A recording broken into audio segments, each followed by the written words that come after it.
Can you guess where I am right now? Okay, I'm obviously in my office where I usually am when I record this podcast. But today, March 13th, 2025, I'm in Amsterdam for the Friends of Search conference, speaking about advanced audience targeting strategies.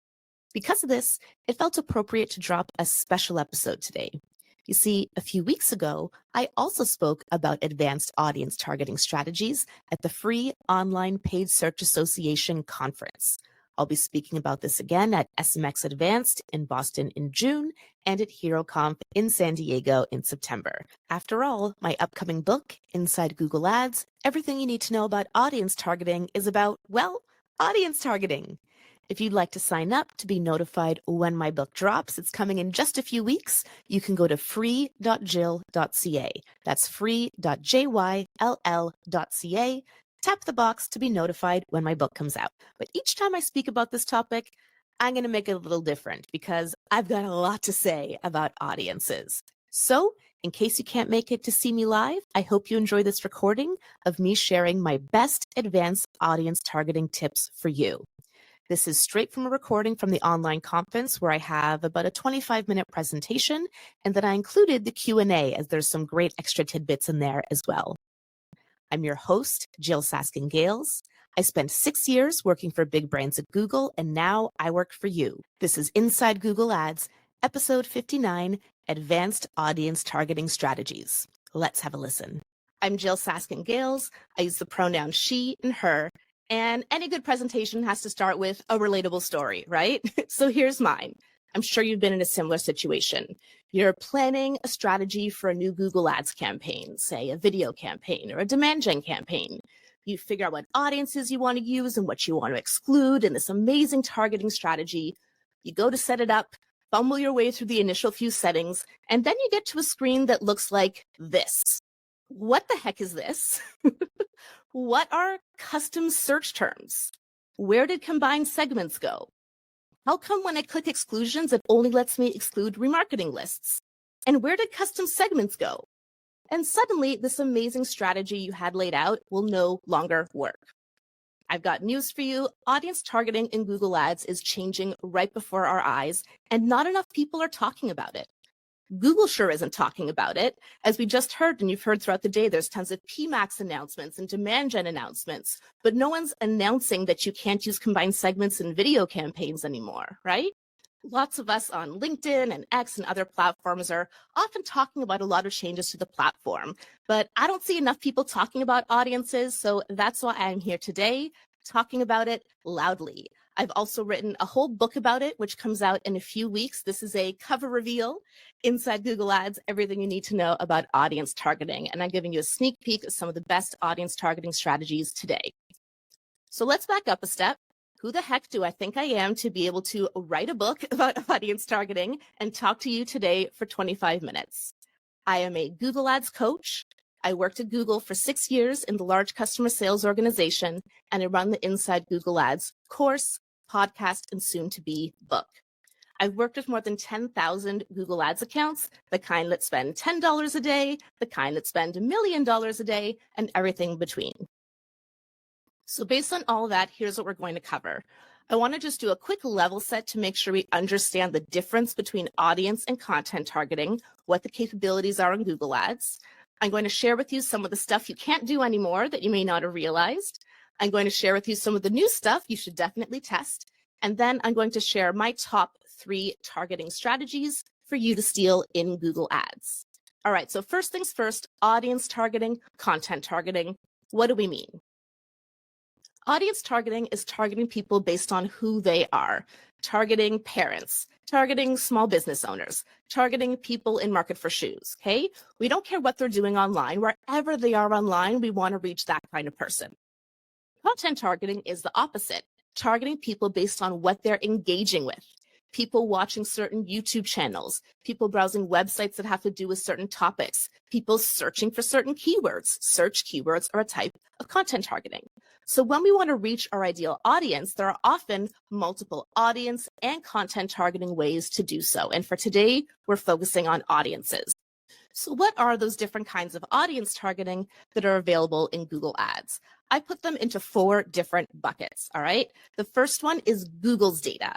This is your detailed demographics, affinity segments, life events in market. It's taking all of the amazing data that Google knows about all of us, and it's packaged up in a way where you can just check a box and instantly target the people who just got a new dog, who are in market for trips to Paris, who are luxury shoppers, whatever it might be, taking Google's data, targeting people based on it.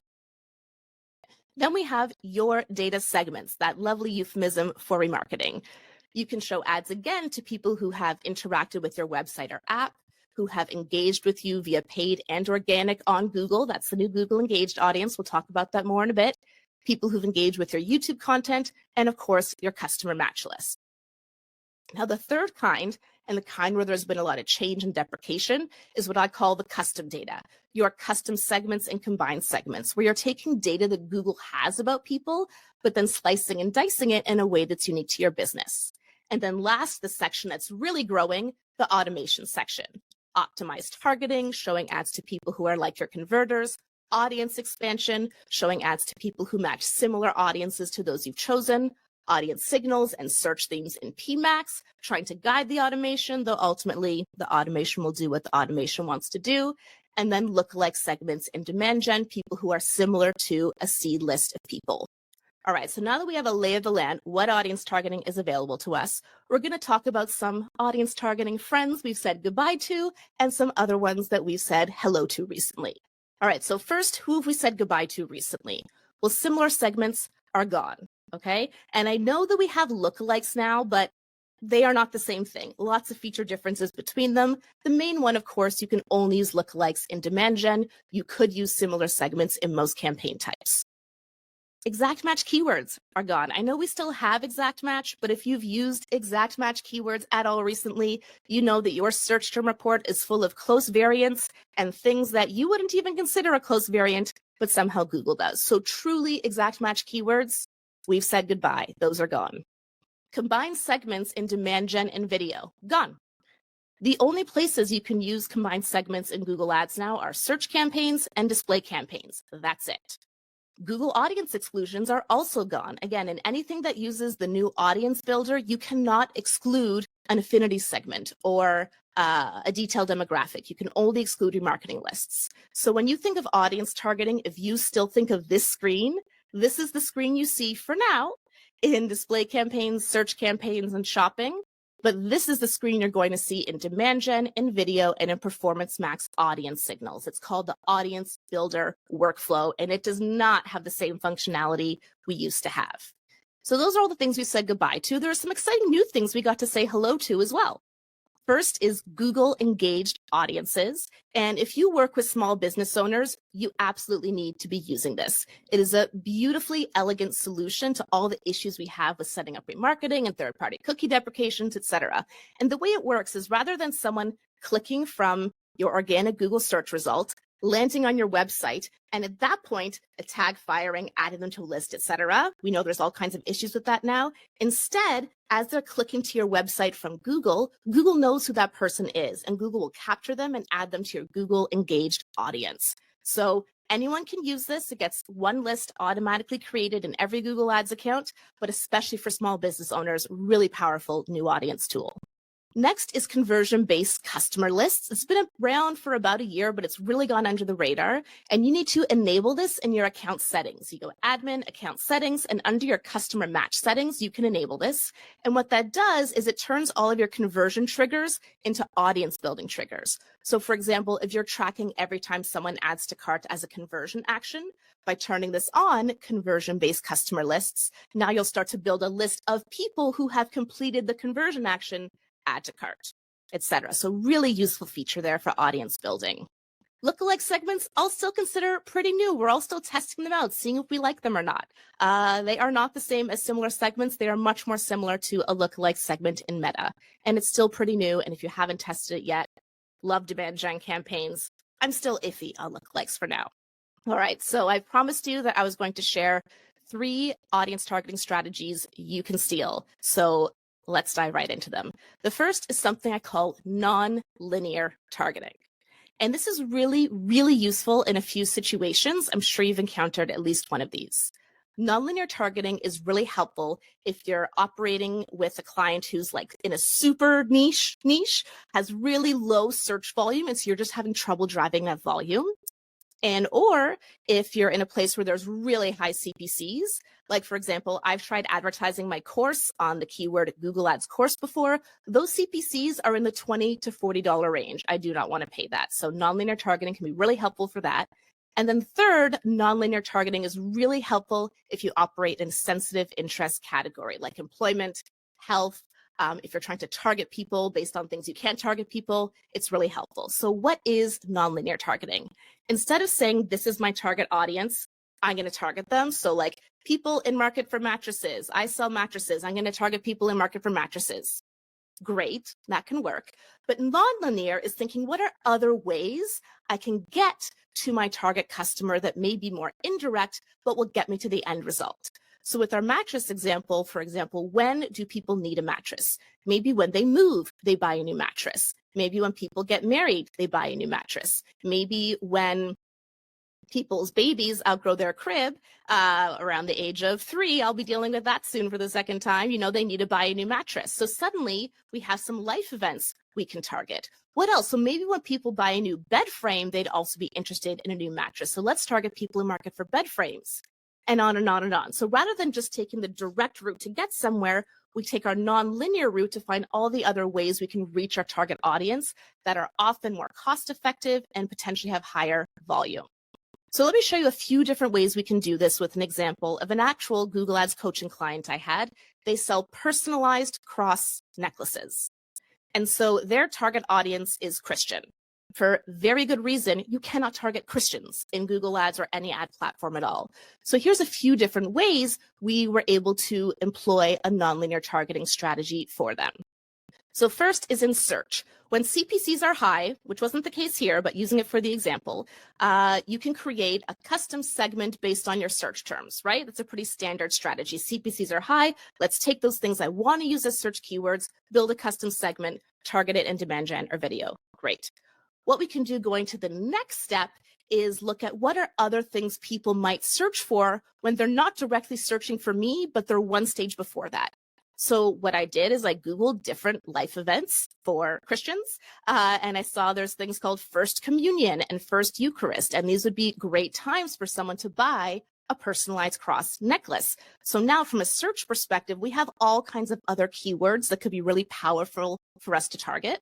And we can also use these as part of a custom segment to reach these people as they're doing other things across Google. So that's step one for nonlinear targeting.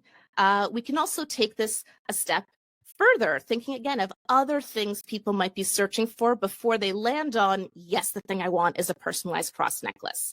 And so you can see here, Christian gifts for women, Christian presents, First Communion gifts ideas. These are all things that we can target. There aren't restrictions on them. We can target them in search. You can see there's a lot more volume there, and we can use them to build custom segments. Well, let's go to the next step. What about going beyond search and beyond keywords? How else can we reach our target audience?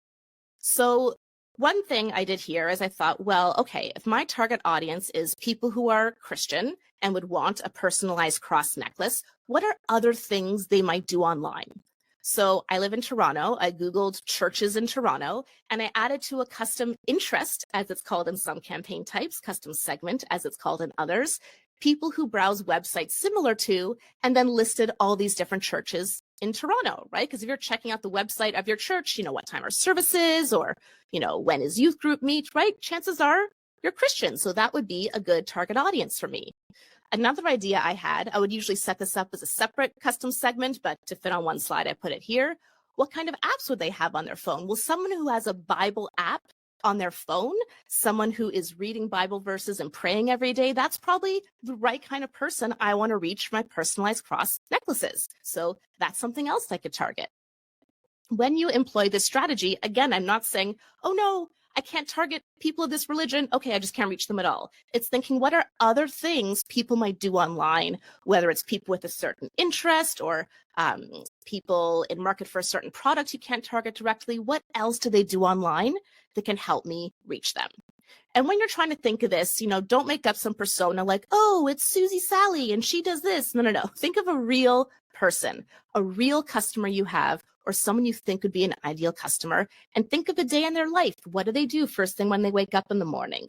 What's the first thing they check on their phone before they get out of bed? How do they commute to work? What news sources do they use? What social media do they use? And as you think through that day, you can think like I did of what are all the different ways we can now target them non-linearly to try to reach them and inspire them throughout their day to check out our product. Now, I mentioned nonlinear targeting can be really helpful if you operate in a sensitive interest category, because if you do, you can't use custom segments and you can't use remarketing. You only have Google's audiences. So if this is you, I want you to open up Audience Builder and browse through every single one of Google's audiences to think, is this something that overlaps with my audience segment? So in this example, I was going through and I thought, there's an in-market audience for personalized gifts. And I'm trying to sell personalized cross necklaces. There's absolutely an overlap there. That could be a really interesting market for me to target. And then in doing so, when you hover your mouse on top, it'll tell you related audience segments, which you may want to target as well, or in this case, you may want to exclude.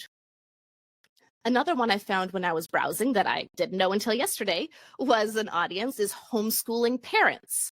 And I thought, does that overlap? So I Googled it. Homeschooling parents, religion. And I saw that, yes, a lot of people who homeschool their children do so for religious reasons. So that could be another audience I want to target is homeschooling parents, a nonlinear route to get to my target audience.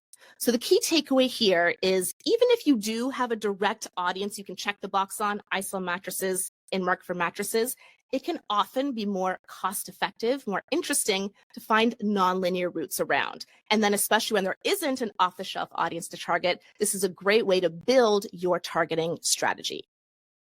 Now, in order for this to work, especially if we're targeting, the personalized gifts audience or the homeschooling parents audience trying to sell personalized cross necklaces, your creative has to do a lot of the heavy lifting for you.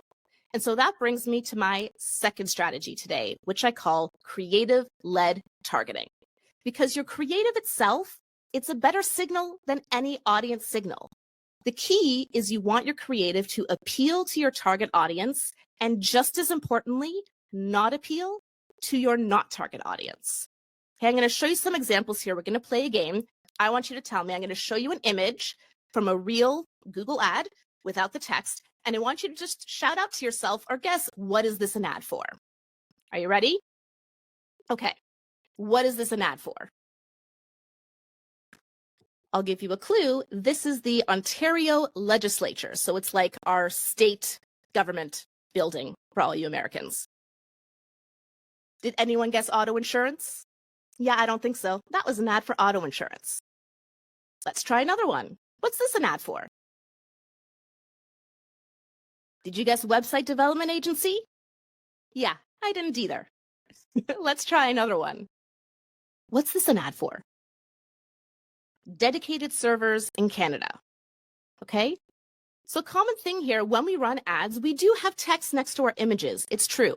But your image is especially important with formats like Performance Max. If you're using optimized targeting, if you're using nonlinear targeting, your creative has to really make clear what it is you offer so it appeals to your target audience and doesn't appeal to your not target audience.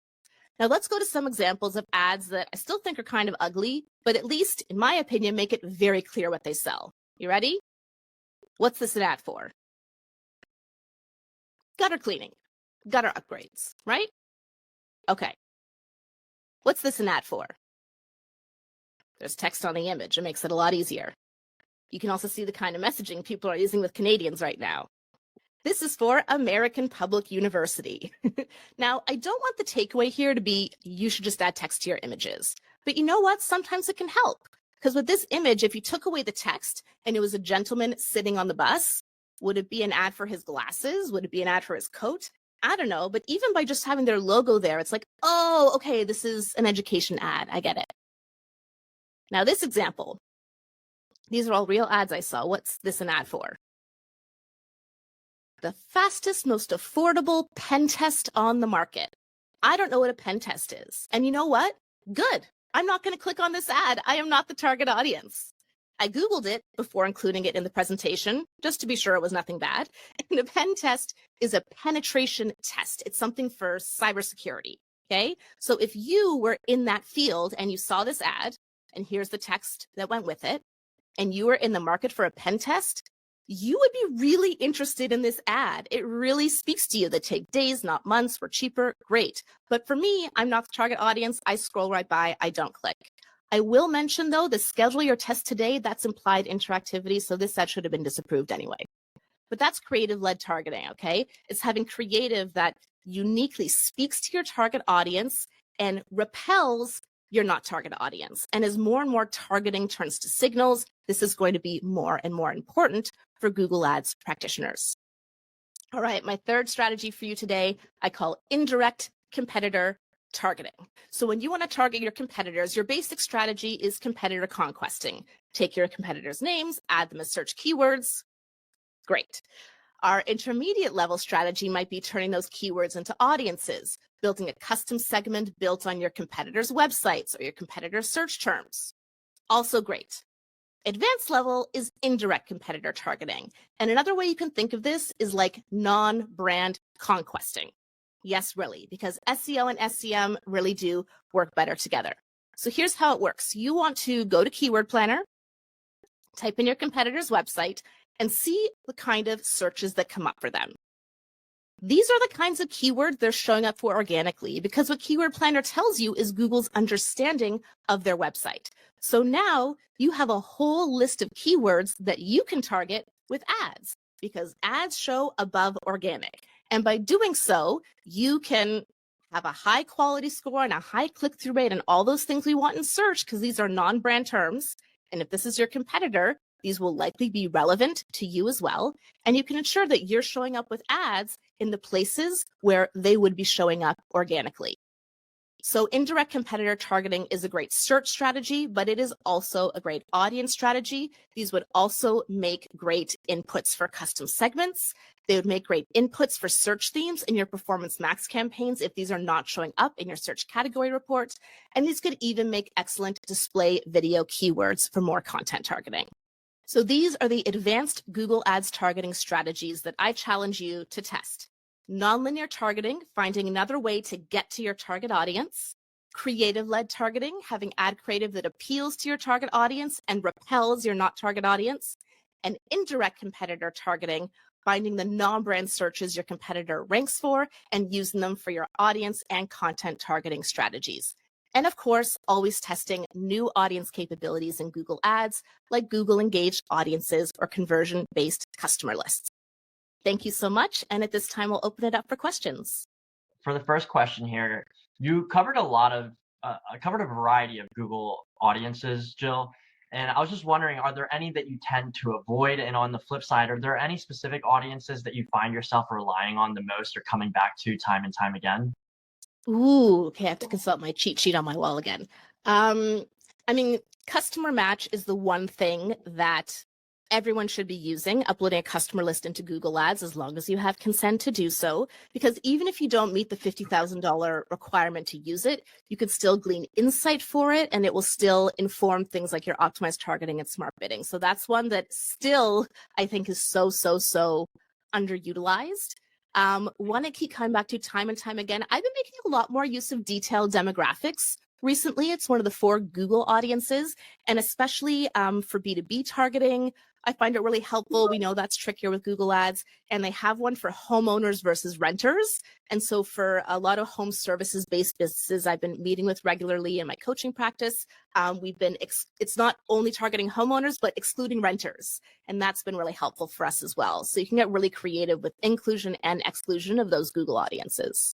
I love the fact that you mentioned the detailed demographic targeting. I mean, I think so often people really forget about that option and tend to focus on, okay, who are the customers that are just most ready to buy right now? Okay, let's target in-market audiences. But there's so many other options out there to capture the demand that might exist and or influence someone that wasn't originally going to make a purchase, but influence them to now make the purchase. So have a couple more here for you. With the removal of similar segments, what do you see being as the best alternative for targeting similar audiences? And how do the results compare? I think you talked about perhaps one of these alternatives during your session, but would love to know more about like, how you feel those results compare to the option that we used to have, which was similar audiences. Yeah, so I actually think optimized targeting is a better substitute for similar segments than, oh my goodness, brain fart, lookalikes, that's what they're called. Similar segments would find people who are similar to your remarketing lists, and lookalikes does that too, but lookalikes now works like Meta does, where it's like a percentage of a target country that is most similar. And so, especially for small businesses, but I mean, for businesses of all sizes, it's just going to be a list that's way too large. Like, even if you choose the most narrow lookalike segment option of 2.5%, I don't think 2.5% of Americans are going to be similar to my remarketing list. That's millions of people. So I actually prefer optimized targeting, because what optimized targeting does is find people who are similar to your converters. And ultimately, conversion is what we want. So I found that to be a more suitable replacement for similar segments than lookalikes, also because optimized targeting is available in more campaign types and lookalikes are only in demand gen. This one's more of a general question, but I'm actually really excited to ask you because it pertains a lot to your career. So as a Google Ads coach, you must get a ton of reoccurring questions, really common questions that come up a lot. Just curious, what are some of the most common ones you're hearing as of late?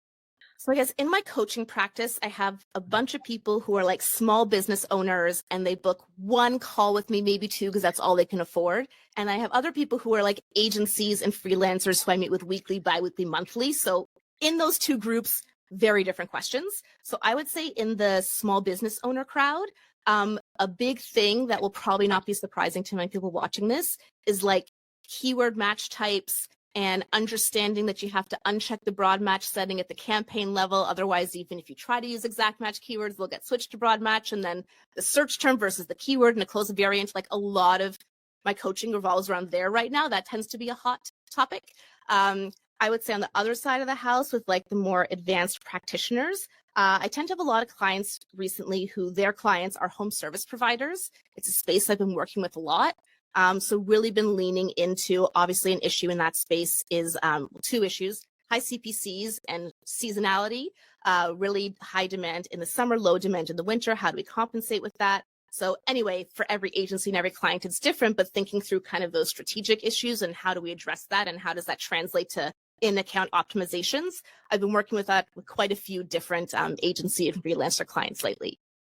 Tremendous response. Yeah, definitely sounds like probably one of the more common questions that come up are things surrounding like common pitfalls and nuances in the platform that if you're not aware of such, it could cause some serious problems. So If you don't know what you don't know, yeah. Exactly. And that's why it's good to ask questions. Absolutely. So this question's in particular to audiences, as you discussed a lot about. How do you think about not over restricting? Because of course, we want to target, the most optimal user that's going to drive the highest value for a client. But there's also, audience size limits that we need to consider, like minimum requirements and things of that nature. So just curious what your thought process is there. Yeah, I guess it's different from a search perspective where audiences are a layer, or shopping, I should say, versus like display video demand gen, where the audience targeting is the targeting. But I would say from search and shopping, I will almost always observe before I target. And with search specifically, you can exclude audiences in search. You can't exclude audiences in shopping. So with search, a piece of advice I've been giving a lot of my coaching clients lately is don't just observe the audiences you think will perform really well. Also observe audiences you think will not perform well. And then if you're proven right, you can exclude them. So always be thinking about the exclusion as well as the inclusion. On the other side of the house, display demand gen video, trying to layer audience and content targeting together, like it can get really narrow, but often like you don't know what you don't know about what the right audience is going to be for you. Like an example I love, there was a client I worked with at Google, and they were testing video for the first time. This was like 8 years ago. And they tested the luxury shoppers affinity audience and the in-market for the category they sell. And the luxury shopping audience outperformed because they sell a very expensive product at the top of their category. So they don't sell shoes, but let's say it was shoes. The in-market for shoes did not work as well because most people were not looking for, $100 shoes. So I say that to say, like, the audience that you think that linear perfect thing may not be the right thing. And so that was when I first started thinking about nonlinear targeting, which I spoke about here, is I'm trying to find the other ways to get at your target audience. Because you know what? The obvious linear way, all your competitors are doing that too. So go zig when they zag. I super appreciate that response. I think that's a great way to identify nonlinear audiences is by observing them within search. So you would probably suggest then to observe as many audiences as you please within search. It's not going to restrict anything so long as that observation setting is checked. And then you'll get data behind those audiences, which then can influence the decision of whether or not you want to use them in demand gen or PMAX, right? Yeah, I will say two things. So don't target too many because each user can only be attributed to one audience at a time. So I've seen people add like 100 audiences on observation, and then the data just gets way too messy. And the second tip I'll say is don't pick any top level audiences. So like there's in-market home and garden, and then underneath that there's in-market for, I don't know, bathroom. And then under that, it might be like toilet and tub. I'm making it up. There's not an in-market for toilets, but you know what I mean? So pick like the lowest, most specific levels you can. Don't just pick the top level ones to get better data to optimize for. And in total, in a search campaign, I wouldn't target more than like 20 audiences on observation, just because you're not going to be able to analyze all that data unless you're spending $1 million a day. And then by all means.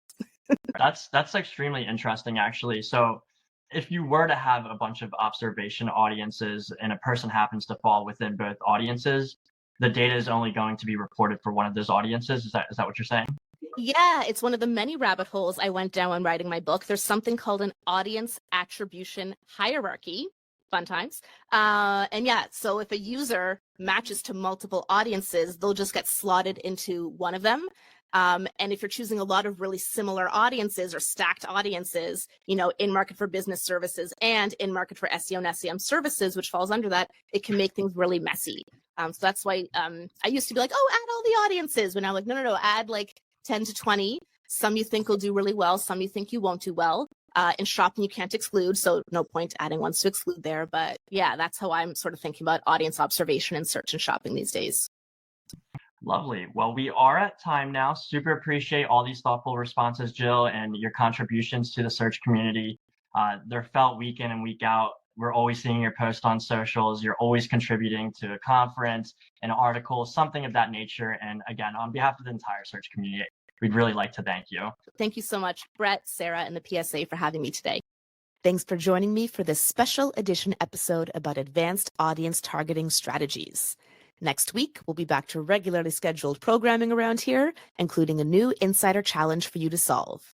I'm Jyll Saskin Gales, and I'll see you next time inside Google Ads.